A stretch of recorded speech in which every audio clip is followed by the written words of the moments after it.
قل يا عبادي الذين أسرفوا على أنفسهم لا تقنطوا من رحمة الله على حبيبنا مصطفى محمد وعلى آله وأصحابه وعلى من سار على نهجه وتمسك بسنته إلى يوم الدين. أما بعد, kaum muslimin dan kaum muslimat, semoga dirahmati dan diberkahi oleh Allah Subhanahu wa taala. Alhamdulillah, kita bersyukur kembali kepada Allah Subhanahu wa taala, dan mudah-mudahan lisan kita senantiasa bersyukur kepada Allah Subhanahu wa taala.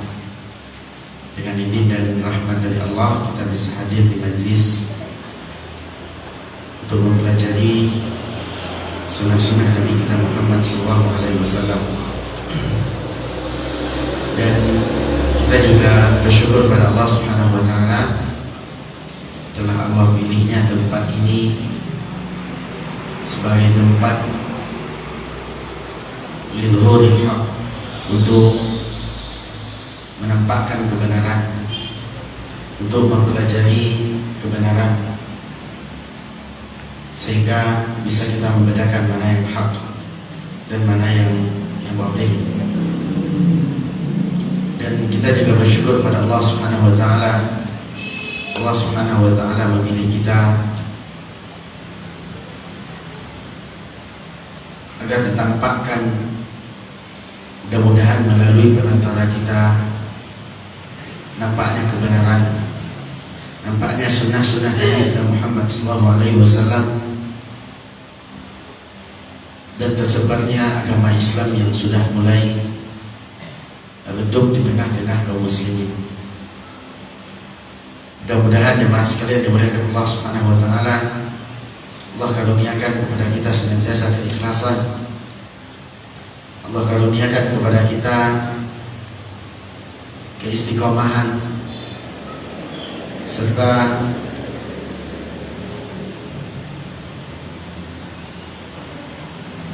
Allah Subhanahu wa taala mewafatkan kita di atas sunnah Nabi kita Muhammad SAW. Kemudian salawat dan salam untuk Nabi kita tercinta Nabi Muhammad SAW. Allahumma salli ala Muhammad wa ala ali Muhammad. Kaum muslimin, ikhwan dan akhwat, semoga dirahmati dan diberkahi oleh Allah Subhanahu wa taala. Kita lanjutkan pembahasan kita di dalam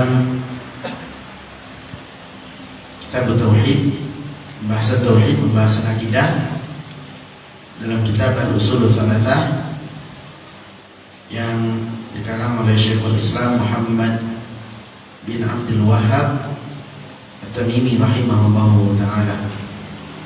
Pada pertemuan yang lalu kita telah menjelaskan kewajiban yang kedua setelah 4 kewajiban yang wajib diketahui, yang wajib untuk kita ketahui, maka ada kewajiban-kewajiban berikutnya yang juga harus kita ketahui dan juga kita amalkan.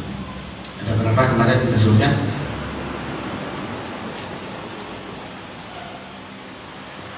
Yang disampaikan oleh Syekhul Islam Muhammad bin Abdul Wahhab. Ada berapa kewajiban bagi setiap muslim? Berapa? 3. Saya 3.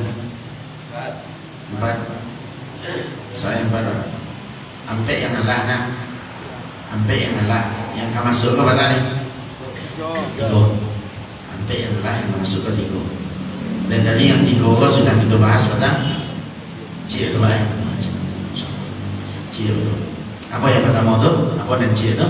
Bahwasanya Allah tidak, bahwasanya Allah dalam kita dan ya, rezeki tidak meninggalkan kita begitu saja. Allah utus kepada kita seorang rasul. Barang siapa yang taat kepadanya masuk surga, barang siapa yang bermaksiat kepadanya masuk neraka. Sekarang khairan Pak. Kalau biasa catat Pak. Kalau bisa di konten Pak, seperti ini Pak. Masya Allah. Lain langkah catatannya, Insya Allah. Kewajiban pertama yang wajib untuk kita ketahui atau diketahui oleh seorang muslim dan muslimah, sebagaimana Syekh mengatakan ya'lam rahimakallah annahu yajibu ala kulli muslimin wa muslimatin ta'allumu thalathi hadhihi al-masail wal 'amalu bihi. Ketahuilah, semoga Allah merahmati engkau, yaitu kepada pembaca dan kita yang pendengar, didoakan oleh Syekh, bahwasannya wajib bagi seluruh muslim baik laki-laki maupun perempuan untuk mempelajari 3 perkara dan beramal dengannya. Bahasan pertama yang disampaikan oleh Syekhul Islam Muhammad bin Abdul Wahhab Tamimi rahimahullah, beliau mengatakan al-ula anna Allah khalaqana wa razaqana wa lam yatrukna hamalah bal arsala ilaina rasula faman ata'ahu dakhala al-jannah wa man 'asahu dakhala an-nar. Yang pertama sekali yang harus kita ilmui, yang harus kita pelajari, yang harus kita imani, bahwasanya Allah Subhanahu wa taala yang telah menciptakan kita. Dan Allah Subhanahu wa taala yang memberikan rezeki kepada kita. Ini harus menjadi sebuah keyakinan bagi kita kaum muslimin. Allah yang menciptakan kita, kemudian Allah yang memberi rezeki kita. Kemudian setelah Allah menciptakan dan memberi rezeki, Allah tidak meninggalkan kita begitu saja. Tetapi bukti kasih sayang Allah kepada kita semua, pada hamba-hambanya, Allah utus kepada kita seorang Rasul. Tujuan diutus Rasul itu bukan untuk mengekang. Sehingga Nabi kita Muhammad SAW, begitu juga pada umat-umat sebelumnya, juga diutus terhadap kaumnya seorang Rasul. Tujuannya bukan untuk mengekang, tapi untuk menjelaskan hakikat kehidupan. Dan ini harus menjadi pegangan bagi kita kaum muslimin. Karena banyak sekarang di tengah-tengah kaum muslimin, ketika dijelaskan tentang sunnah Rasulullah, tentang aturan agama, dia menganggap aturan agama ini mengekang. Ketika dijelaskan sunnah Rasulullah, dia menganggap sunnah ke sunnah panjang, ya, sehingga mereka mengingkari akan sunnah Nabi kita Muhammad sallallahu alaihi wasallam. Bahkan ada yang mengatakan agama itu mempersulit, tapi adat itu justru memberikan kelonggaran. Sebenarnya kota Badin, adat istiadatlah yang sejatinya mengekang kita kaum muslimin. Adat istiadatlah yang kebanyakan mengekang kita, membuat kita tidak bisa bergerak. Coba cari di tengah-tengah masyarakat itu, banyaknya adat istiadat yang menyelisih aturan syariat, yang kadang masyarakat itu diwajibkan untuk mengikuti adat. Kalau tidak diikuti, dikucilkan di tengah-tengah masyarakat, kan mengekang sebenarnya. Bahkan ada yang lebih parah, wahai kaum muslimin, semoga Allah rahmati kita semua, karena mementingkan adat, mengedepankan dan mengutamakan adat, kadang yang sunnah pun tinggal, sunnah Rasulullah pun tinggal. Nah, ini sudah menjadi konsekuensi. Apalagi jika adat tersebut bertentangan dengan syariat dan jelas-jelas menyelisih, maka otomatis dia akan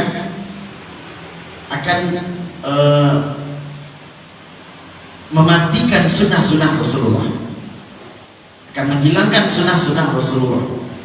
Bahkan bukan hanya yang sebatas hukumnya sunnah, Pak. Kadang yang hukumnya wajib pun tinggal. Contoh kau wakil, kau ngomong derita di tengah-tengah masyarakat. Kadang ada kenduri, atau kenduri ya,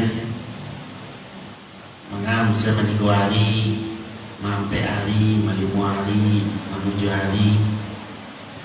Yang ini sebenarnya kalau ditanyakan kepada masyarakat, apakah ini agama? Tidak, dan cuman sudah dicampur adukan dengan agama.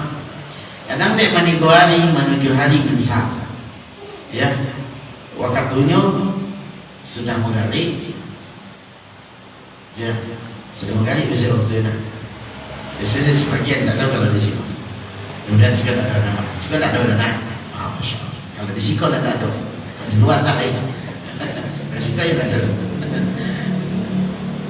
Karena melaksanakan hal demikian tinggal dan wajib. Ada wajib tinggal. Salat isya. Ada yang mengedepankan adik tadi Pak.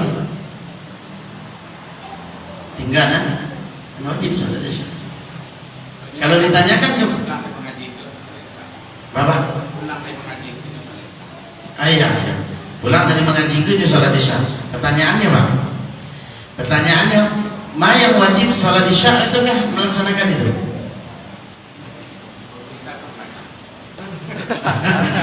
Ya, masya Allah. Itu jawaban yang beredar memang di tengah-tengah masyarakat. Di isya kan banyak. Ya, giliran yang ikutnya tidak mau meninggalnya Pak. Tapi giliran yang wajib dia bermudah-mudahan ikutkan. Kaum muslimin dimuliakan Allah Subhanahu wa taala. Ini salah satu akibat menyelisih Rasulullah SAW. Ketika sunnah yang sudah ditinggalkan, maka akan bermunculan amalan-amalan yang tidak pernah disyariatkan di dalam agama kita.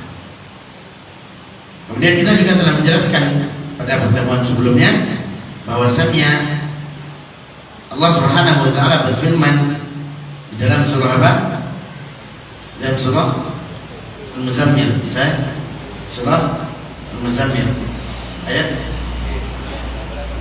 15. Allah Subhanahu wa taala, inna arsalna ilaikum rasulan syahidan alaikum kama arsalna ila fir'auna rasul. Fa asa fir'auna ar-rasul fa akhadnahu akhdan wabila. Sesungguhnya kami telah mengutus kepada kalian seorang rasul sebagai saksi bagi kalian, sebagai saksi atas kalian, sebagaimana kami telah mengutus kepada Fir'aun itu seorang rasul. Dan tetapi Fir'aun menyelisihi Rasulullah, yaitu Nabi kita, Nabi Musa alaihissalam. Ya, fa'akhadnahu akhdan wabila. Maka kami azab Fir'aun. Allah Subhanahu wa taala mengatakan kami azab Fir'aun dengan azab yang bertubi-tubi, dengan azab yang tak henti-hentinya. Bahkan dijelaskan bahwasannya azab Fir'aun itu 3 uqubat. Ada 3 azab yang diterima oleh Fir'aun. Yang pertama, annallaha aghraqahum wa mahahum an akhirihim fi lahdatin wahidah.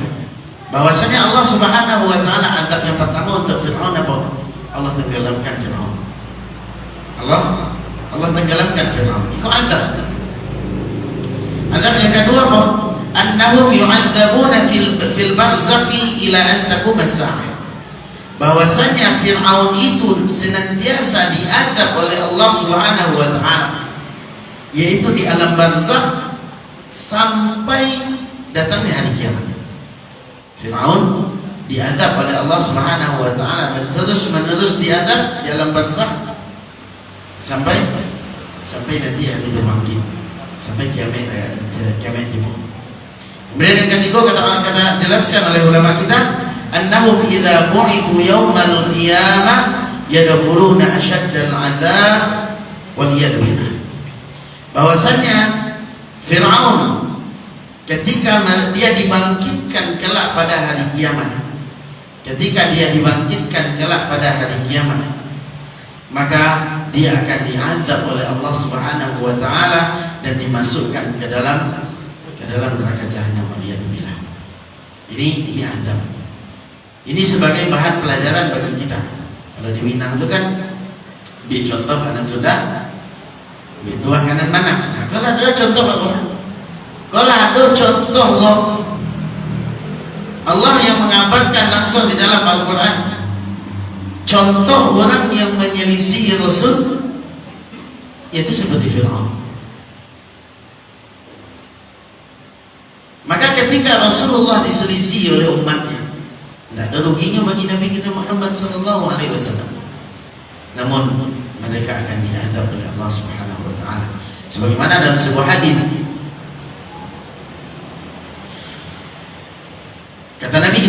sallallahu alaihi wasallam, kullu ummati yadkhuluna al-jannah illa man aba.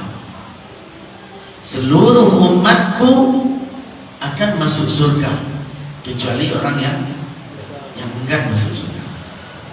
Karena Nabi ditanya, "Man ya Rasulullah?" Siapakah orang yang enggan wahai Rasulullah? Ada pula orang yang enggan masuk surga, tidak mau masuk surga. Man ata'ani dakhala al-jannah wa man 'asani faqad aba. Barang siapa yang taat kepadaku, dia akan masuk surga. Dan barang siapa yang bermaksiat kepadaku, maka sejatinya dialah orang yang enggan untuk masuk surga. Kaum muslimin, jemaah semoga dirahmati dan diberkahi oleh Allah Subhanahu wa taala. Maka harus tertanam di dalam diri kita. Jangan pernah sedikit pun terlintas, terngiang untuk menyelisihi sunnah Rasulullah sallallahu alaihi wasallam. Jangan. Dan sampai ada itu tertanam dalam diri kita. Jangan sampai itu ada di dalam diri kita, suka menyelisihi sunnah Rasulullah sallallahu alaihi wasallam. Dalam keseharian kita, di dalam kehidupan, di dalam keluarga, di dalam organisasi kita, dalam yayasan misalnya. Jangan pernah ada yang menyelisihi sunnah Rasulullah. Kalau tahu itu dia menyelisih sunnah Rasulullah, kemudian dibiarkan, maka seluruhnya akan mendapatkan iqab, akan mendapatkan hukuman dari Allah Subhanahu wa taala. Capek atau lembek akan didapatkan. Jangan menyelisih, baik dalam kehidupan pribadi, kehidupan keluarga kita banyak bahas. Kemudian ataupun di dalam organisasi, ya seperti yayasan sebagai payung hukum, maka jangan menyelisih sunnah Rasulullah sallallahu alaihi wasallam. Harus berpegang teguh dengan sunnah Rasulullah sallallahu alaihi wasallam. Apapun yang akan dijalankan, apapun yang akan dilakukan, apapun yang akan diperbuat, harus berdasarkan tuntunan Rasulullah, harus mendatangkan keridhaan Allah Subhanahu wa taala. Jangan sedikit pun menyelisihi. Ada pula yayasan-yayasan sunnah, ya tidak seluruh, cuma kita temukan yayasan sunnah ingin membuat lembaga pendidikan. Apa katanya? Awak pinjam piti dulu kamu, besok ansu, jangan suruhnya dia SPP anak-anak. Ini jelas-jelas menyelisihi. Ingin mencari, kalau bahasa mungkin dia mencari penjahit, sululah. Karena jelas menyelisih. Ingin bangun lembaga pendidikan, bangun SD, atau mungkin pondok pesantren, atau mungkin bangun musajid. Anda ada punya piti lo, lain do kenal ada orang bang. Ingin pinjam, tak boleh. Itu salah satu contoh. Maka orang yang menyelisih Rasulullah sallallahu alaihi wasallam, dia akan diadab oleh Allah Subhanahu wa taala. Allah Subhanahu wa taala dalam Al-Qur'an, "Wa may ya'sillaha wa rasulahu faqad dhalla dhalalan mubina." Barang siapa yang bermaksiat kepada Allah dan Rasulnya, maka Allah akan biarkan dia tersesat dengan kesesatan yang nyata. Ini sudah ketetapan Allah, Pak. Orang yang menyelisih, orang yang membuat amalan-amalan yang tidak disyariatkan, maka dia akan mendapatkan kesesatan. Kaum muslimin dimuliakan Allah Subhanahu wa taala. Kemudian kita masuk kepada poin yang kedua. Kita masuk pada poin yang kedua. Di antara 3 perkara yang wajib diketahui oleh seorang muslim dan muslimah. Jelaskan oleh Syekh Muhammad bin Abdul Wahhab At-Tamimi rahimahullah, "Ats-tsaniyatu qala al-mu'allif rahimahullah taala, ats-tsaniyatu anna Allah la yarda an yushraka ma'ahu ahadun fi ibadati, la malakun muqarrabun wa la nabiyyun mursalun." Artinya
poin yang kedua, teman sekalian dimuliakan Allah Subhanahu wa taala. Allah Subhanahu dijelaskan oleh Syekh Muhammad Tamimi rahimahullah, "Anna Allah la yadha yushraka ma'ahu ahadun fi ibadatihi la malakun muqarrabun wa la nabiyyun mursalun." Artinya Allah Subhanahu wa taala tidak ridha. Ya kan? Allah Subhanahu wa taala tidak ridha disekutuai di dalam beribadah kepadanya. Tidak usah, Allah tidak ridho jika dilakukan kesyirikan di dalam beribadah kepada Allah Subhanahu wa taala. Baik sekutunya itu dengan malaikat yang didekatkan, malakun muqarrabun, malaikat baik yang menjadi sekutu ibadah tersebut adalah malaikat ataupun nabi yang diutus, maka Allah tidak ridho. Allah tidak ridho adanya sekutu. Allah tidak ridho diduakan di dalam beribadah. Tidak ridho Allah. Ini harus menjadi keyakinan kita. Harus tertanam di dalam diri kita bahwasannya ibadah itu murni hanya untuk Allah semata. Kita ulangi, bahwasanya ibadah itu murni hanya untuk Allah semata. Tidak ingin Allah dan haknya Allah itu dibagi kepada yang lain. Allah tidak ridho kalau ibadah itu diberikan kepada yang lain. Allah tidak ridho kalau adanya sesembahan selain Dia. Tidak ridho. Baik yang menjadi tandingan tersebut adalah malaikat yang mulia, malaikat yang dekat, ataupun yang menjadi tandingan tersebut adalah Rasul, Nabi yang diutus, maka Allah tidak ridho. Maka Allah Subhanahu wa taala berfirman di dalam Al-Quran, di dalam surah Al-Jin, ya, di dalam surah Al-Jin, Allah Subhanahu wa taala mengatakan, wa annal masajida lillahi fala tad'u ma'allahi ahada. Dalam surah Al-Jin ayat yang ke-8 balik. Dalam surah Al-Jin ayat 8 balik. Kata Allah yang artinya, dan sesungguhnya masjid-masjid itu milik Allah. Wa annal masajida lillah, sesungguhnya masjid-masjid itu milik Allah. Fala tad'u ma'allahi ahada, dan janganlah kamu beribadah kepada selain Allah, atau janganlah kalian beribadah bersamaan dengan beribadah kepada selain Allah. Jangan engkau beribadah kepada Allah bersamaan dengan beribadah kepada selain Allah. Allah disembah, yang lain pun diibadahi. Kepada Allah diberikan ibadah, kepada selain Allah pun ada ibadah yang diberikan. Maka dilarang dalam agama kita. Maka di situ ada dua pesan, mas sekalian. Dua pesan bagi kita. Wa annal masajida lillah, sesungguhnya masjid-masjid itu milik Allah. Masjid milik Allah. Kemudian janganlah kalian beribadah kepada Allah dan juga beribadah kepada selain Allah. Poin pertama jemaah sekalian, bahwasannya masjid-masjid itu milik Allah. Dimanapun musaji di muka bumi itu jemaah sekalian, itu seluruhnya punya Allah. Seluruhnya milik Allah. Meskipun yang membangun itu manusia, meskipun yang membangun itu dana pribadi atau dana umat, namun kalaulah tagak musaji lah digunakan untuk beribadah, maka itu adalah punya Allah. Musaji itu punya Allah, yang harus diberikan kepada kaum muslimin yang beribadah kepada Allah Subhanahu wa taala. Jadi tak ada kamu musaji kau mah, kamu musaji kau. Adapun untuk pengelolaan memang pada kita, untuk pengelolaan memang kita cuman membatasi kau musaji kau yang boleh sholat di situ hanya orang nikah, ada boleh.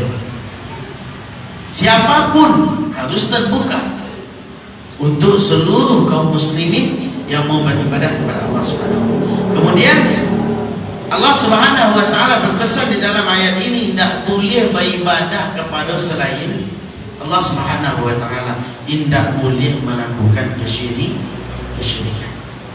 Jemaah kaum muslimin dimuliakan Allah Subhanahu wa taala. Dijelaskan oleh Syekh Shalih Fauzan hafizahullah taala, beliau mengatakan di dalam Syarah Ushul Tsalatsah, anna al-ibadata idza khalaqaha syirkun fa innaha la tuqbal. Kata ulama kita bahwa sesungguhnya ibadah jika bercampur dengan kesyirikan,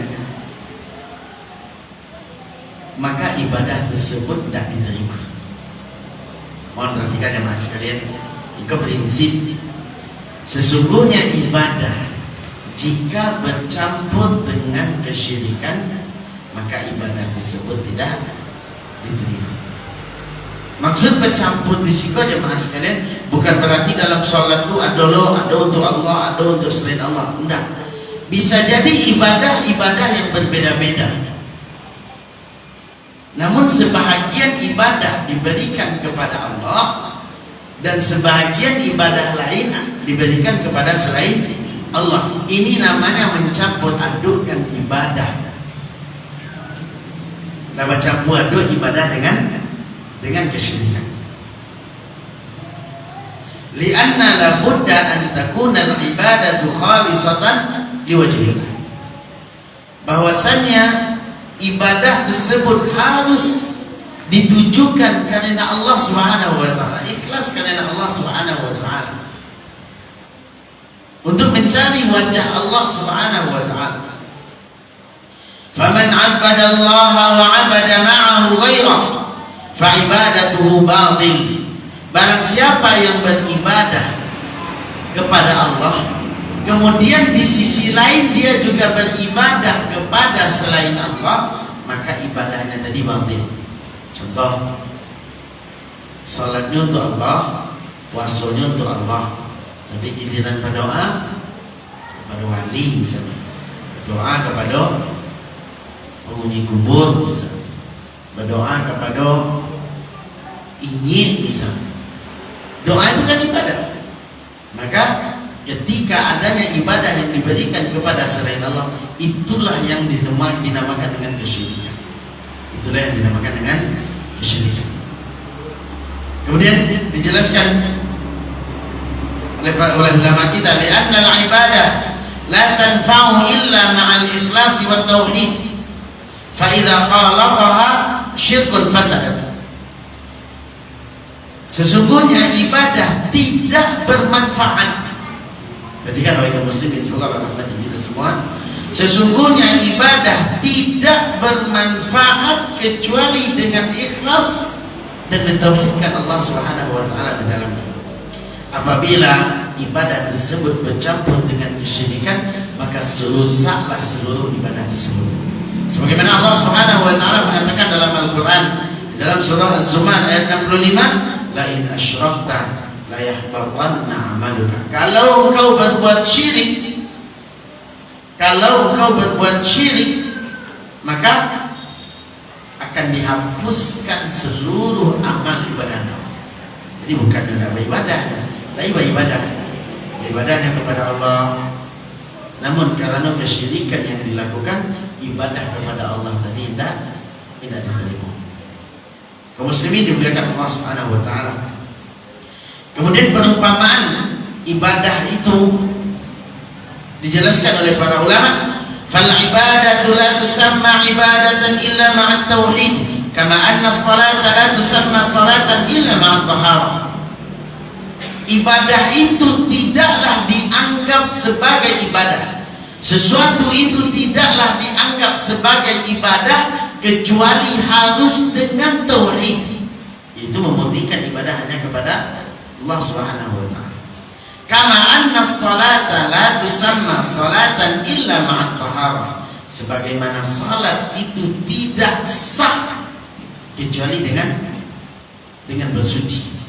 Jadi kalau ada orang salat Pak, tapi tidak bersuci dong, salatnya batal, tidak sah. Maka itu juga ketika seseorang beribadah namun di dalamnya tidak mentauhidkan Allah, maka ibadahnya itu tidak diterima oleh Allah Subhanahu wa taala. Maka ya hati-hati ya Mas. Harus berhati-hati kita di dalam beribadah kepada Allah Subhanahu wa taala. Kaum muslimin dimuliakan Allah Subhanahu wa taala. Dan juga dijelaskan oleh para ulama. Nabi kita sallallahu alaihi wasallam bersabda, ini membuktikan bahwasannya Allah tidak butuh akan kesyirikan. Ya, Allah Subhanahu wa taala tidak membutuhkan kesyirikan. Dalam hadis yang diriwayatkan oleh Imam Muslim, hadis ini dinamakan dengan hadis qudsi. Allah Subhanahu wa taala berfirman, ana aghna syuraka'i 'anil syirk, faman 'amila 'amalan asyraka fihi ma'i ghairi taraktuhu wa syirkahu. Allah Subhanahu wa taala dalam hadis tersebut, aku adalah zat yang tidak butuh kepada sekutu-sekutu. Aku adalah zat yang tidak butuh kepada sekutu-sekutu. Tidak butuh kesyirikan. Barang siapa yang beribadah kepadaku, kemudian di dalamnya juga ada ibadah yang diberikan kepada selain Allah, taraktuhu wa syirkahu, aku akan tinggalkan ibadahnya, aku akan tinggalkan dia dan juga sekutu-sekutunya. Apa makasihnya? Tidak butuh Allah dengan ibadah kita. Allah tidak butuh dengan ibadah seseorang yang di dalamnya ada kesyirikan. Kemudian dijelaskan, hunaka qaumun yusallun wa yashhaduna anna la ilaha illallah wa anna muhammadar rasulullah wa yasumuna wa yahujjun lakinnahum yad'una al-adhiha wa ya'buduna al-hasan wal husain wal badawi wa fulanan wa 'allanan wa yastaghithuna bil amwat haula'i ibadatuhum batilah. Dengarkan wahai kaum muslimin, semoga Allah rahmati kita semua. Syekh Shalih Fauzan menjelaskan bahwasannya ada orang yang dia bersyahadat kepada Allah, mengucapkan dua kalimat syahadat. Ini kan rukun Islam. Asyhadu la ilaha illallah wa asyhadu anna Muhammadar Rasulullah. Kemudian mereka salat, wa yasumun, mereka berpuasa, mereka juga haji. Akan tetapi mereka beribadah kepada selain Allah. Mereka beribadah juga kepada kuburan-kuburan keramat. Mereka juga menyembah pusara-pusara, menyembah bebatuan-bebatuan, meminta kepada selain Allah Subhanahu wa taala. Mereka beribadah kepada Hasan dan Husain. Mereka beribadah kepada fulan wa allan, orang-orang yang mungkin dianggap saleh. Jadi jemaah sekalian dimuliakan Allah Subhanahu wa taala, lainnya salat,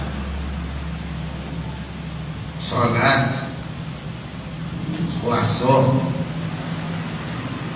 zakat, syahadat, kuburan, zakat, haji. Namun di sisi lain ini juga ibadah, meminta kepada selain Allah, menyembelih untuk selain Allah Subhanahu wa taala. Nah, proses seperti itulah yang dinamakan dengan syirik, jemaah sekalian.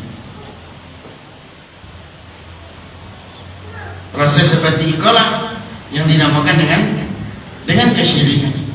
Jadi jangan syirik itu hanya dipandang ini hanya menyembah patung saja. Tidak, bukan hanya itu syirik itu. Berarti kalau seperti itu yang digambarkan kesyirikan di dalam agama kita, itu banyak terjadi di tengah-tengah kaum muslimin. Banyak terjadi di tengah-tengah kaum muslimin. Beribadah kepada selain Allah Subhanahu wa taala. Kok kawan ale itu jadi paling dong dulu. Saya cari dukun.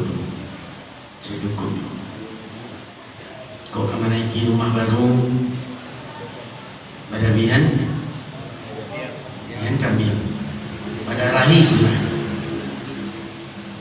Ada tampek-tampek yang dianggap keramat, ada kan sesajian ke situ. Jangankan untuk beribadah kepada orang saleh, Pak. Jangankan untuk beribadah kepada wali-wali. Ya, dijelaskan oleh Syekhul Islam Muhammad bin Abdul Wahab, jangankan untuk mereka, setingkat malaikat saja Pak dari itu Allah. Setingkat nabi saja Allah dari itu Allah. Ketika ada orang yang beribadah kepada malaikat,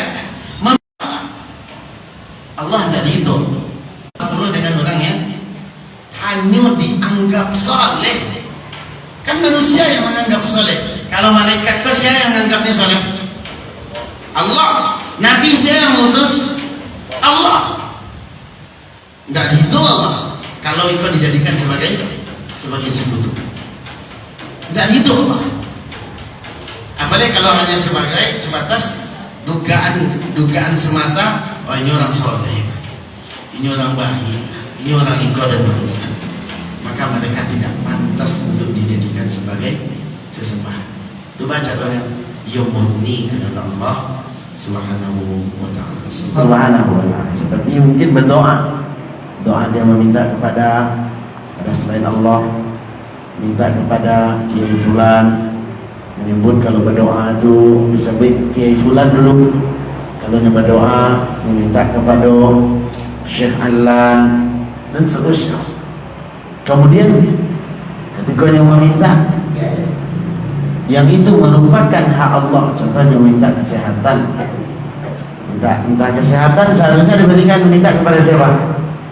Pada Allah harusnya diminta ada masker. Akhirnya diminta kepada selain Allah, baik itu dengan perantara dukun ataupun yang sejenisnya. Kemudian menyembelih, ya, yang ini merupakan ibadah yang agung di sisi Allah Subhanahu wa taala. Sembelihan itu harus diberikan dan dipersembahkan hanya untuk Allah. Dan ini yang senantiasa kita katakan dan kita sudah berikrar dengannya. Inna salati wa nusuki wa mahyaya wa mamati lillahi rabbil alamin. Sesungguhnya salatku, sembelihanku, hidupku, matiku hanya untuk Allah Rabb semesta alam.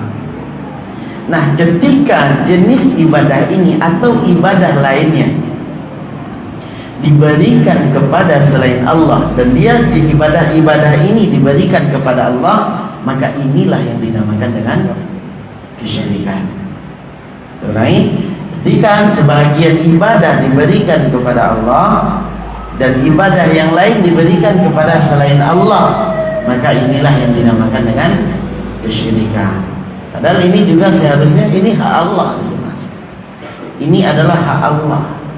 Namun ketika diberikan kepada selain Allah, itulah yang dinamakan dengan kesyirikan. Maka ketika kita mengetahui akan hal ini, maka bisa kita melihat di tengah-tengah masyarakat, banyak ada kira-kira terjadi kesyirikan di tengah masyarakat kita? Banyak? Tidak ada dong. Ada tidak?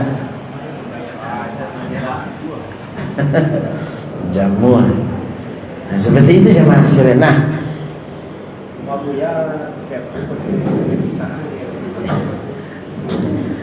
kejimek misalnya kan, itu kan masalah minta rezeki. Padahal tadi pada poin pertama kita meyakini anallah khalaqana wa razaqana, Allah yang menciptakan kita dan memberikan rezeki kepada kita. Maka carilah rezeki itu dengan perkara-perkara yang baik, dengan perkara-perkara yang diridhai oleh Allah. Jangan mencari rezeki dengan perkara yang mendatangkan kemurkaan Allah. Tak boleh. Pajang lo, buku salih lo digadai misalnya kan. Pajang lo,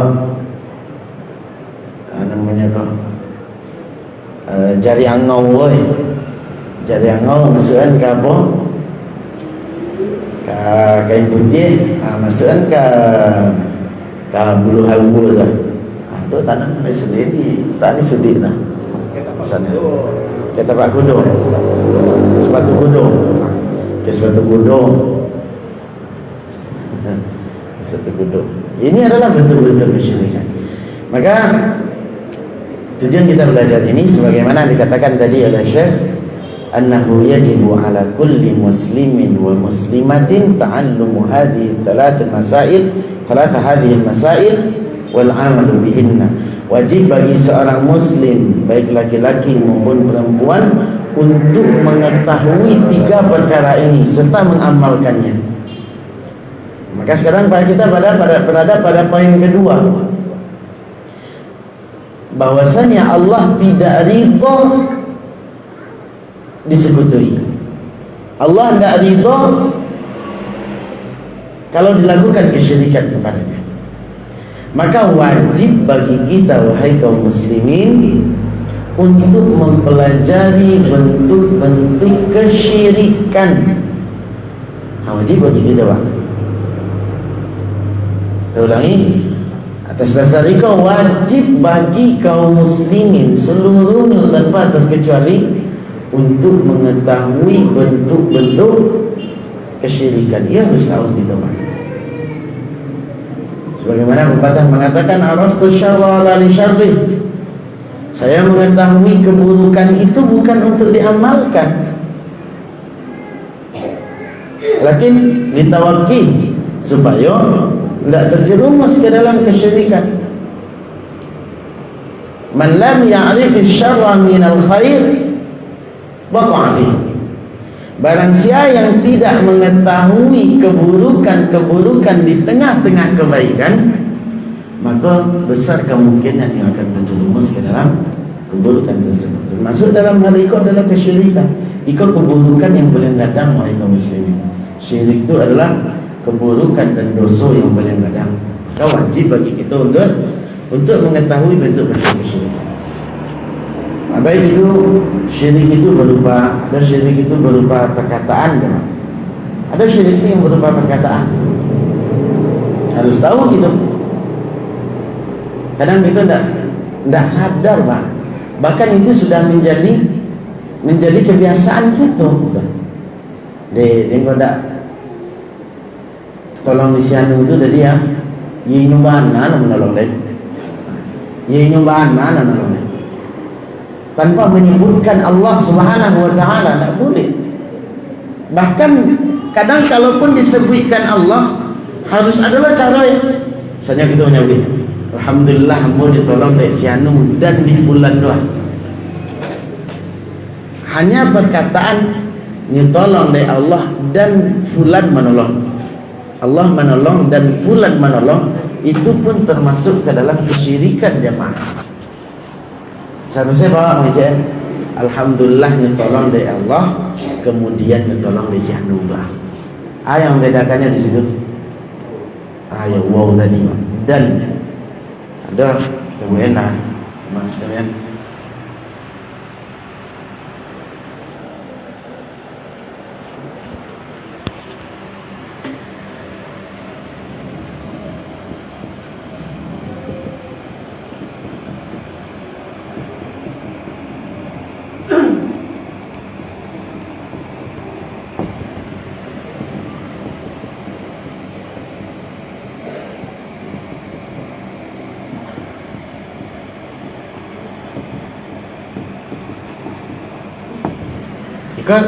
Seolah-olah redaksinya kan tidak jauh beda lah, ya nak? Seolah-olah redaksi Merdeka kan tidak jauh beda. Apa? Ditolong Allah dan bulan. Saya bapak jatuh misalnya nak, atau tersasar, ditolong di sianu.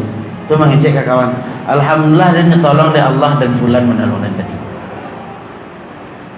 Ada orang yang mengatakan alhamdulillah ditolong dari Allah, kemudian tiba bulan menolong tadi. Ternyata perkataan mereka modelnya redaksinya sama. Seolah-olah kalau secara zahirnya Pak tidak ada bahaya sama sekali. Ternyata dijelaskan di dalam agama kita ada salah satu dari dua ini yang merupakan kesyirikan. Ama yang ini? Ama yang ini? Kawan, kau kesyirikan tidak boleh perkataan seperti itu. Kau tidak boleh. Walau tak syirik itu Zat. Dan dia kemudian beda mah. Tak syiriknya. Karena secara tidak langsung. Ini secara garis besar saja Mas. Secara tidak langsung ketika dia mengatakan ditolong Allah dan fulan, dia sejatinya telah menyamakan Allah dengan fulan. Berarti ada tandingan bagi Allah. Itu kan ringannya jemaah sekali. Karena orang tidak sadar kalau itu ternyata bisa jatuh kepada kesyirikan. Syirik yang berupa perkataan. Dan begitu juga dengan syirik yang berupa amalan, perbuatan-perbuatan. Ya, kadang ada bahasa-bahasa seperti itu dia awak master. Kau harus dijauhi kau Pak. Ini panjang kamu enak. Santai kau disabui luar. Ada enggak amal itu? Saya ketika menyabui syanu, mungkinnya tidak ada di tengah-tengah kita. Setelah kita sabui munculnya. Tahu kecewa? Panjang kamu syanu gue. Santai kau disabui berdua. Boleh tidak demikian? Tidak boleh jemaah sekalian. Kenapa? Mengapa tidak boleh? Karena seolah-olah umur panjang itu deh gara-gara disabui tadi.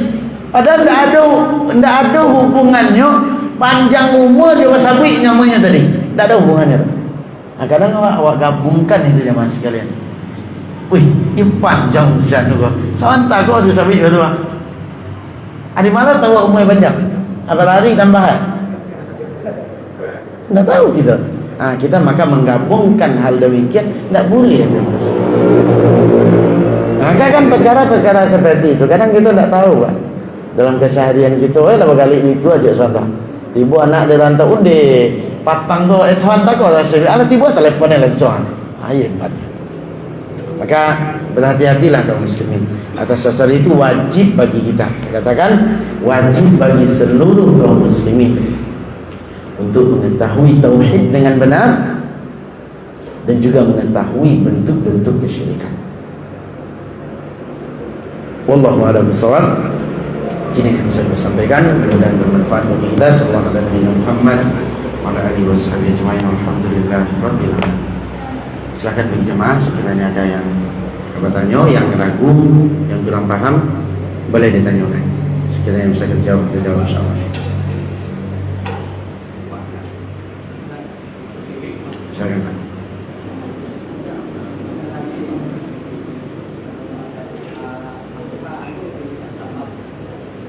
Syirik samar.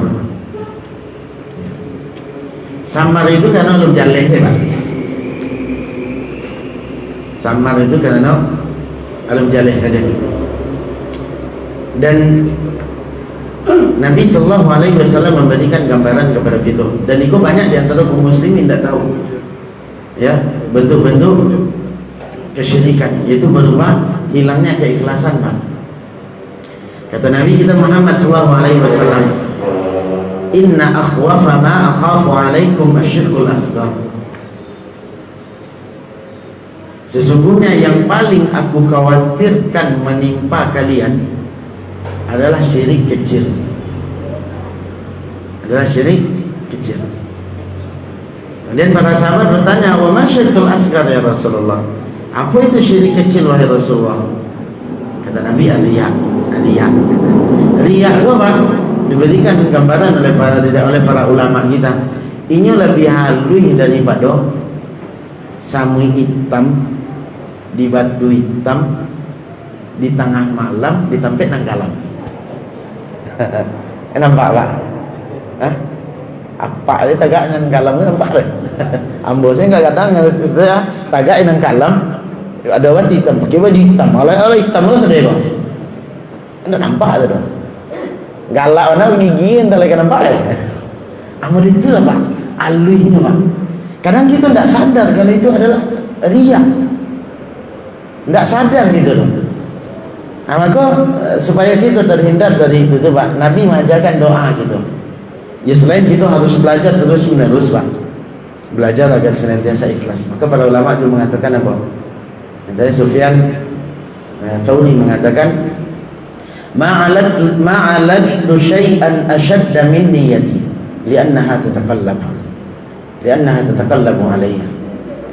Tidak ada yang paling berat bagiku kecuali memperbaiki niat dalam segala hal Pak. Lain nyoba ibadah maka butuh niat yang keras. Mengapa pada itu? Karena niat itu Pak nya senantiasa berbolak-balik di hati Pak, berubah-ubah. Kini ikhlas, antara itu ikhlas Pak. Itu bahaya ini riya Pak. Kadang tak nampaknya Pak. Itu mungkin yang sama tadi Mas. Kita yang sama tadi. Maka berhati-hati. Kan Nabi kita mengajarkan sebuah doa yang sangat bagus kalau bisa dihafalkan dulu lah, buat catatan di sekolah. Apa doa itu? Hah? Lupa boleh. Ya tak apa-apa kecil lah lupa kan. Ini nak lupa tu kalau dia apa dia lupa saya ni. Ikut tak pernah bapa kecil lah lupa. Buat catatan ni. Kau harus dapat Pak. Pertemuan berikutnya bos sudah macam yang tak apa mesti tak anggo. Bagi gitu. Tak boleh pulang. Tak boleh pulang Pak. Kalau sudah pulang ajaklah. Kau tak boleh pulang loh.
Pendek doa. Allahumma inni a'udzubika an usyrika bika wa ana a'lam wa astaghfiruka lima la a'lam. Apa Pak? Kalau lapar boleh pulang.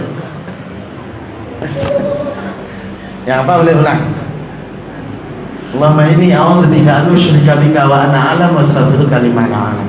Artinya, ya Allah, aku memohon kepada Engkau, aku berlindung kepada Engkau dari perbuatan syirik yang aku ketahui.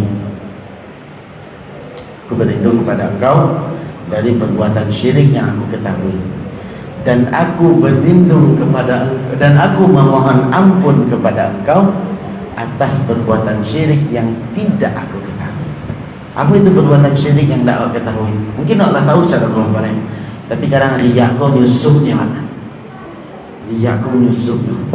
Kadang orang merasa ikhlas. Oh masya Allah, ikhlas mana tadi? Ternyata ada riaknya. Kalau tak gini riaknya besok, ini mungkin ikhlas, tapi besok tu tak boleh.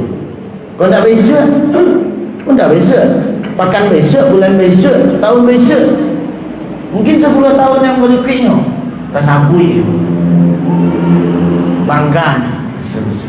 Kamu tak berlindungan kepada Allah. Allahumma inni a'udzubika an usyrika bika wa ana a'lam wa astaghfiruka lima la a'lam. Pendek Pak.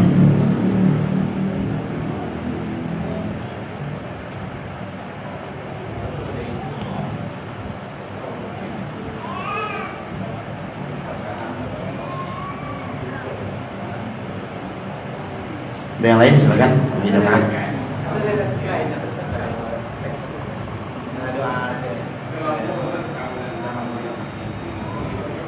Allah alam tak tahu belum. Atau ada mungkin yang abang dapat.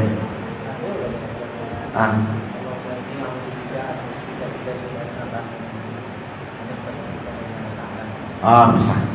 Sama maknanya sama. Maknanya sama. Maknanya sama. So, ada yang juga bagus.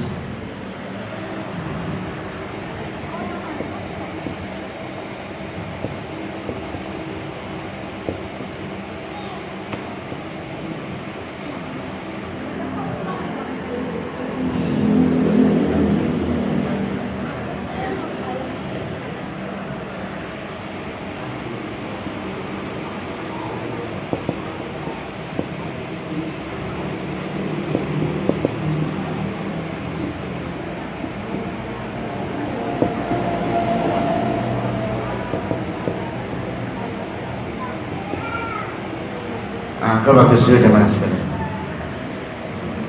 Allahumma tahhir qalbi minar riya.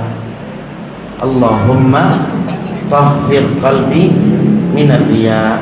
Artinya, ya Allah, sucikan hatiku dari riya. Allahumma tahhir qalbi minar riya. Allahumma tahhir qalbi minar riya. Ya Allah, sucikan hatiku dari riya.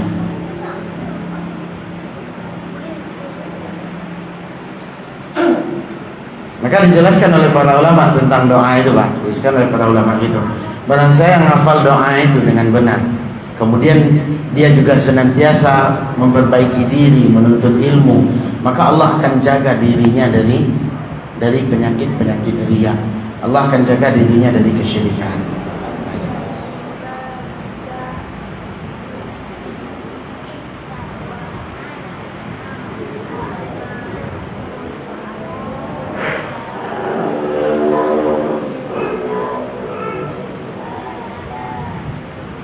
Silakan.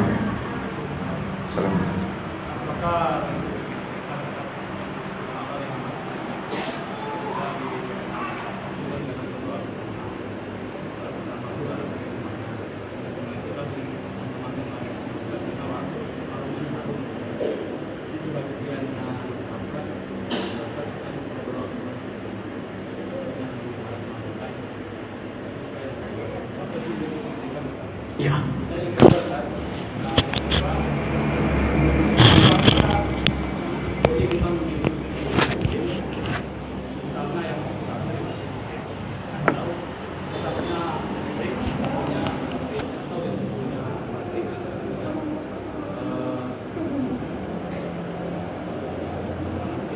Memilih pemimpin.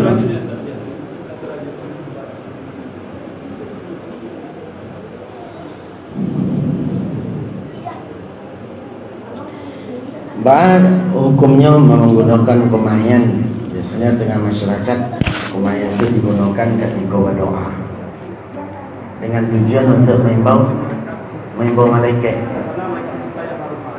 Hebat Allah. Pekerjaan hebat. kok bisa nyembuh malaikat di kumayan ni? Hati hebat memang. Alai bara malaikat nanti bu. Itu pertanyaannya. Alai bara malaikat kau nanti bu. Itu pertanyaan. Dan sebenarnya kumayan itu jemaah sekalian itu salah gunu di Indonesia. Salah gunu di Indonesia. Kalau mungkin bahasanya kayu garu ya. Kalau di Saudi itu jemaah sekalian, memang ada kayu garu itu dibakar. Kayu garu itu dibakar itu untuk mengharum ruangan. Biasanya kalau di Saudi, misalnya kayak di Masjidil Haram atau Masjid Nabawi itu, kita pernah lihat live kita belum ke situ, seolah-olah kita ada rezeki itu bisa di situ. Itu kalau menjelang waktu sholat itu ada petugas yang memang membakar kayu garu itu, Pak. Itu nyobain kalilang-kalilang dengan sekitar masjid. Tujuannya memang untuk mengharumi ruangan. Hanya itu toh. Kalau di Indonesia kan tidak. Untuk main bawa malaikat. Malaikat siaga lah nanti. Karena perkara itu perkara gaib, Bang. Perkara itu perkara gaib. Dan kita tidak boleh meyakini hal demikian kecuali memang ada tuntunan dari Nabi kita Muhammad SAW. Kalau memang kayu garu tadi memang digunakan untuk mengundang malaikat, ya bagus. Itu pertama. Ada tak tuntunannya? Ternyata tidak ada. Allah Alam pun tidak tahu ada tuntunan atau tidak. Tapi yang banyak dipahami oleh masyarakat, kalau kumayan tadi itu bukan untuk mengundang malaikat. Ya. Ya kalau harum iya. Tapi pertanyaannya, manga harus dibakar ketika kau berdoa? Nah, itu pertanyaan pertama. Manganya harus dibakar ketika kau berdoa? Apa hubungannya antara doa dengan kumayan tadi? Ternyata kalau diperhatikan dan yang terjadi di tengah-tengah masyarakat itu, mereka meyakini Jacob lah bisa menyampaikan doa katanya. Doa soalnya. Dia bakal kayu ada. Tapi saya kalau ambil kumayan ambil sabui itu yang lapor soalnya deh. Ya, tu tang main bah, tu kan main bau ya. Kau cakap main bau, kau semandan kan main bau, kau daduk, kau mamak, kau siap. Maka main atau jangan bersih kau. Kan seperti itu. Menyampaikan hajat dengannya, menyampaikan keperluan. Atau jangan bersih kau. Ayo, aku masak padi, kau alhamdulillah padi dah naik. Ayo kau anak kau bapa, alhamdulillah lulusnya. Awak syukuran sekata. Berarti kan kalau dalam agama ikut dinamakan dengan tawasul. Dan tawasul seperti itu harus dirinci. Tawasul itu bisa jatuh kepada ibadah dan ada juga yang kepada kesyirikan. Kapan ya ibadah? Kalau berdasarkan tuntunan Rasulullah SAW. Nah, gitu. Jadi ternyata kumayan tadi itu kebanyakan di tengah masyarakat itu digunakan itu kan fi bidayatid doa.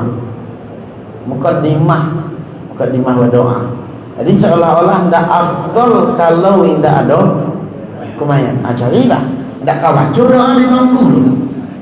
Kalau kumayan tidak ada. Kadang makanya kalau orang-orang dulu kalau pakai peci mereka, kok di sekolah kumayan tak ada. Ada kumayan pasalian di sini kok. Terutama mama misalnya kan, atau mungkin tuangku. Ya, bisa jadi itu jatuh kepada perkara-perkara bid'ah. Karena mengiringi dengan hal demikian. Kalau ini meyakini dengan perantara malaikat belum, makanya bisa jatuh kepada kesyirikan. Itu. Allah Alam. Silakan.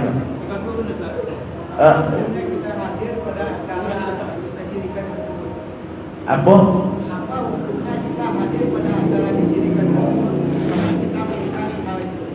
Tidak boleh hadir, Pak. Tidak boleh hadir. Kenapa? Kalau hadir berarti sama kita dengan menyetujui. Nah.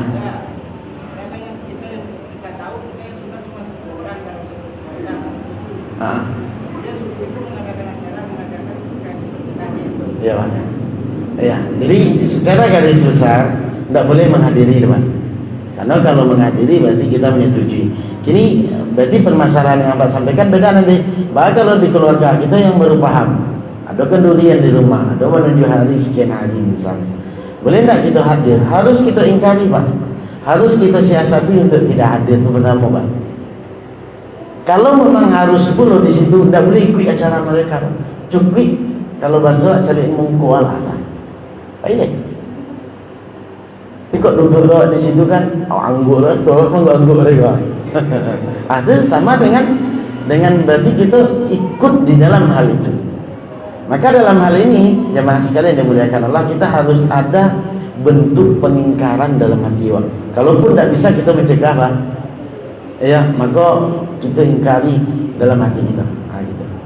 Pertanyaan kedua tadi apa Pak? Mohon maaf, lupa Pak. Ya.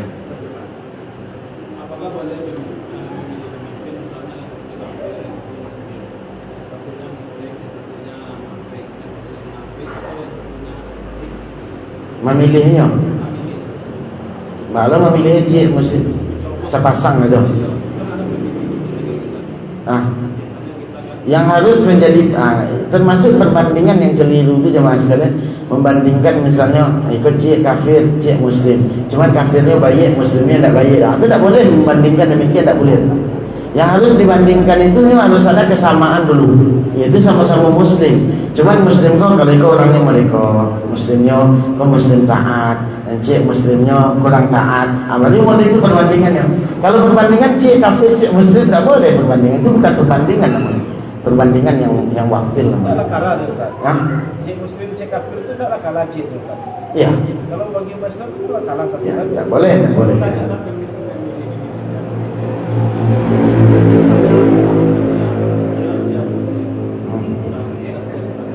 Ya.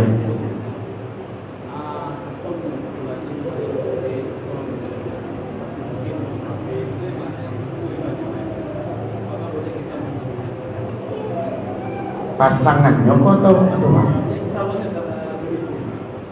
Kalau yang cik muslim, cik kafir,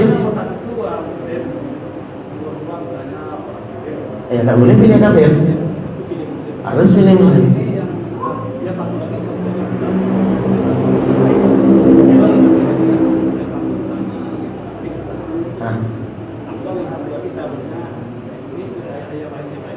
Ya, Anda saya milih. Saya pilih. Kalau milih berarti setuju kita dengan mereka. Anak dari arahan kau akan kita bertanggung jawab kan nanti. Mengaku dipilih. Jadi syirik berbeda ya. Kita akan enggak itu Pak. Bari komik berlepas diri nanti. Iya. Iya. Nah, itu nantilah. Kita tunggu nanti bagus fatwa para ulama gitu. Kita tidak bisa memberikan ketentuan itu. Allah. Silakan Pak Izzy.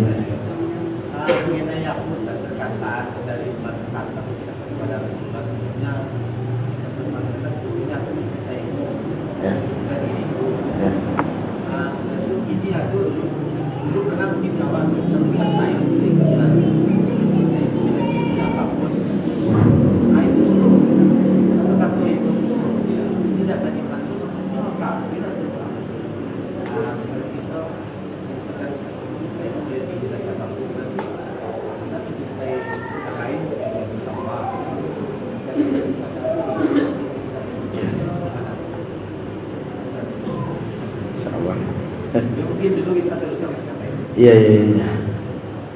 Mengucapkan perkataan yang berlebihan namanya. Iya. Ya. Ku mencintaimu melebihi segalanya. Ya. Itu perkataan bulu namanya. Tidak boleh. Ya, itu pernyataan perkataan yang terlalu berlebihan. Kalau memang sampai perkataan tersebut merupakan saingan bagi Allah, tidak itu kepada kesyirikan. Karena tidak boleh seseorang mencintai sesuatu melebihi kecintaannya kepada Allah dan Rasul. Tidak boleh seseorang mencintai sesuatu, termasuk mungkin istri Allah. anak awak, orang tua, kan harus mereka harus dicintai kan. Tapi kecintaan kepada mereka itu tidak boleh melebihi kecintaan kepada Allah dan Rasul. Meskipun dengan kata-kata tadi, ya mungkin supaya agak romantis lah sedikit ya. Nah, itu romantis yang keliru namanya. Tidak boleh, ya. Mbak apa? Abang runtuh ya, kadang otak. Ya, ini perkataan dulu, tidak boleh. Jikalau sayang kecilin saja sayang, tidak boleh lebih ya. Boleh mengatakan sayang itu, boleh romantis itu boleh, harus ada orang. Jangan menontonlah di rumah tangga.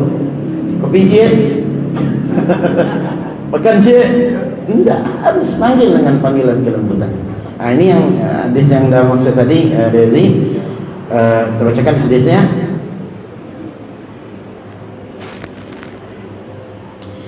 Suatu hari kunna ma'an Nabi sallallahu alaihi wasallam wa huwa akhidun bi yadi Umar bin Al-Khattab. Suatu hari kami bersama Nabi sallallahu alaihi wasallam dan ketika itu Rasulullah sallallahu alaihi wasallam memegang tangan Umar bin Khattab. Bersama Umar bin Khattab. Faqala lahu Umar, maka Umar berkata kepada Nabi sallallahu alaihi wasallam, "Ya Rasulullah, la anta ahabbu ilayya min kulli syai'in illa min nafsi." Wahai Rasulullah, engkau adalah orang yang paling aku cintai melebihi dari segala sesuatu kecuali diriku. Kasihnya yang lain tu ambo kesampingkan ya Rasulullah kalau berhadapan dengan engkau. Tapi aku lebih mencintai diriku daripada engkau. Itu kasihnya. Apa kata Rasulullah SAW? Kalau Nabi SAW, la walladhi nafsi biyadi hatta akuna ahabba ilaika min nafsika. Tidak wahai Umar, demi zat yang jiwaku berada di tangannya, bahwasannya engkau belum mendapatkan cinta yang benar kecuali engkau mencintaiku melebihi kecintaan kepada diriku sendiri. Setelah itu Rasulullah SAW mengatakan, fa innahu al-an ya Umar, wallahi la anta. Kemudian Umar mengatakan, fa innahu al-an wallahi la anta ahabbu ilayya min nafsi. Maka sekarang wahai Rasulullah, demi Allah engkau adalah orang yang paling aku cintai melebihi kecintaanku kepada diriku sendiri. Maka kata Rasulullah SAW, fal-an ya Umar, kau baru cinta kau benar wahai Umar. Jadi termasuk dalam perkara cinta, mahabbah, kecintaan kita pada Allah dan Rasul itu harus kita kedepankan dibandingkan kecintaan pada yang lain. Tak boleh terlebih sampai mengatakan perkataan-perkataan tadi, bodak bersaidi engkau segala-galanya ya Allah. Tak boleh. Itu bunuh namanya. Ini boleh romantis, ya, boleh menyenangkan hati pasangan kita, tapi tetap dengan batasan-batasan yang ditentukan agama. Allah akan selalu. Silakan. Assalamualaikum warahmatullahi wabarakatuh. Dari kecintaan kita harus lebih cinta kita kepada Rasulullah dan kita sendiri. Salah satu contohnya, Ya. kayak apa kita menginvestasikan. Ya, masya Allah. Daripada diri kita sendiri. Ya, masya Allah. Setelah khairan. Yang bagus pertanyaan. Ya, tadi kita mengatakan kita harus mengutamakan cinta Allah dan Rasul lebih cinta yang lain. Bahwa kita mengaplikasikan cinta tersebut, bahwa bentuk gambaran mendahului cinta Rasulullah dibandingkan cinta yang lainnya. Betul ya Pak ya? Iya, daripada dari kita sendiri. Bahwasanya salah satunya kita harus mengedepankan, mengutamakan sunnah Rasulullah, ya, dibandingkan hanya sebatas celaan terhadap diri kita. Biarlah orang mencela gitu, yang penting sunnah Rasulullah pada jalankan. Demi cinta kepada Rasulullah, saya rela dicela. Salah satunya. Sekarang lebih Pak, kok akan dicela ada orang Pak, akan dino ada orang. Biarlah dino ada orang. Demi cinta kepada Rasulullah Sallallahu Alaihi Wasallam. Kemudian pekerjaan pun demikian. Kalau memang sudah misalnya tentang pekerjaan, misalnya kalau memang sudah tahu itu adalah pekerjaan yang haram atau di dalamnya bercampur antara yang halal dan yang haram, tahu gitu di dalamnya, maka demi cinta kepada Allah dan Rasul mau tinggal kau. Dia lama mungkin makan apa adanya, tapi karena cinta kepada Rasulullah mau tinggal kau. Itu adalah salah satu wujud cinta kita kepada Rasulullah. Sebagaimana dahulu ada orang yang baru nikah dengan sekali zaman Rasulullah, baru nikah, tapi karena ada seruan jihad, tadi nikah pak, aku kini malam tu jihad pak. Orang kalau tadi nikah malam tu orang malam bulan madu, iya kan? Biarlah orang tu di luar kok kalau ngainya mau di dalam dulu, mungkin seperti itu. Tapi karena dia cinta kepada Rasulullah SAW, ditinggal istrinya, mati syahid ya pak. Yang membuatnya nama tinggal keluar dari rumahnya pak. Padahal itu mungkin semua orang mengharapkan momen-momen seperti itu, tapi demi cinta kepada agama Allah, cinta kepada Allah dan Rasul, ialah tinggal. Kok ia memang jodoh bertamu hati seluruh awal itulah bahasa. Kamu ingin mendapatkan dan lebih daripada kau itu berada di surga, tinggalkan, mati syahid pak. Nah itu salah satu bentuk wujud cinta kepada Allah dan Rasul, melebihi dari ini pak. Kan nikmat untuk awak tadi itu, kerajaan untuk awak nikmat, tapi karena bertentangan dengan Allah dan Rasul, tinggalkan. Maksud salat berjamaah, kadang ada kerajaan pak. Dia kerajaan santai lah, biarlah tak salat jamaah, salat surangan di rumah gua, mau waktu panjang mah misalnya kan. Ada baca dulu, tidak. Harus kita kedepankan azan berkumandang, kita tinggalkan seluruh perkara dunia demi Allah dan Rasulullah SAW. Allah mungkin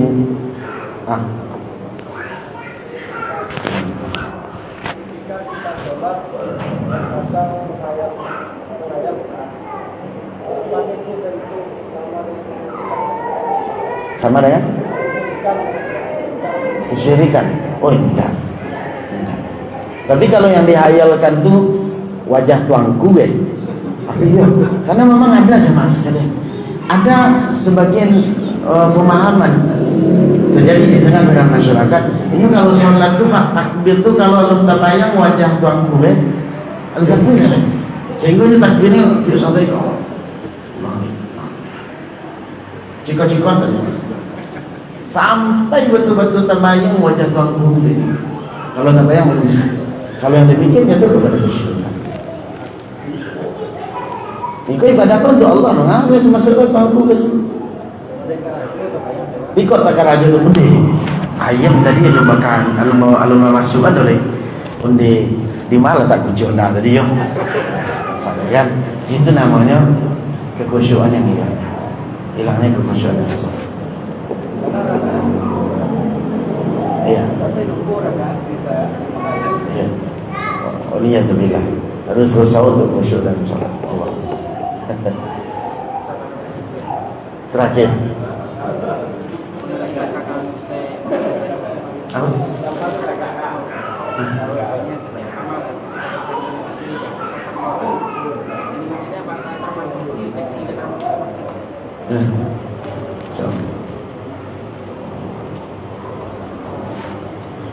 Itu perkataan Allah. Perkataan Allah. Fa in asyrakta la yahbatanna 'amaluk. Kalau engkau berbuat syirik, maka batal seluruh amalan. Tuan Syekh Saleh Fauzan menjelaskan mensyarah penjelasan dari ayat tersebut. Apakah syirik di sini yang menyebabkan batal seluruh amalan adalah syirik kecil juga? Sepakat para ulama bahwasannya syirik besar itu menghapuskan seluruh amalan. Ini sepakat nih. Dan ada perbedaan pendapat para ulama berkenaan dengan syirik kecil. Apakah syirik kecil juga menghapuskan seluruh amalan? Sebagian para ulama mengatakan dia termasuk ke dalam firman Allah, innallaha la yaghfiru an yushraka bihi wa yaghfiru ma duna dzalika liman yasha. Juga termasuk ke dalam keumuman ayat tadi, la in asyrakta la yahbatanna amaluk. Kalau engkau berbuat syirik, Di sini syiriknya umum, apakah ketek atau gadang tak dikalian di situ dong. Jadi berarti termasuk ke dalamnya syirik ketek itu. Nah gitu. Ini pendapat pertama. Ada juga yang mengatakan syirik kecil itu hanya merusak amalan yang di dalamnya ada kesyirikan. Contoh di dalamnya dalam sholat ada riyaknya, yang hapus itu hanya sholat ketika itu. Nah gitu. Wallahu alam, pendapat yang ini ada perbedaan pendapat para ulama. Namun syirik kecil tidak menghapuskan seluruh amalan. Syirik kecil tidak menghapuskan seluruh amalan, hanya menghapuskan amalan yang di dalamnya terdapat syirik kecil. Kita cukupkan dulu jemaah sekalian, mudah-mudahan bermanfaat bagi kita semua.